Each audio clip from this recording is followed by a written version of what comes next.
1.2ல first சம்ல second one solution பார்க்க போறோம்.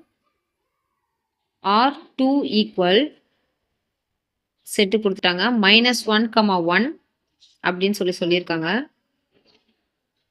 இப்போ சொல்யூஷன்ல நம்ம ஃபர்ஸ்ட் ஏ செட்டு பி செட்டு வரைவோம். ஏ செட்டோட வேல்யூ 1 2 3 7 அப்படின்னு கொடுத்துருக்காங்க.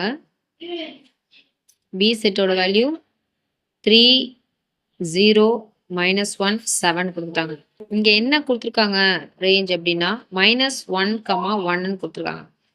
இப்ப ஏ செட்ல -1 இல்ல, அதே மாதிரி பி செட்ல +1 இல்ல, ரெண்டும் மாறி இருக்கு. அப்ப ரெண்டுமே ஃபங்க்ஷன் கிடையாது. அப்ப it is not a function. அவ்வளவுதான். It is a not a function சொல்லி எழுதிட்டு ரீசன் எழுதிக்கணும்.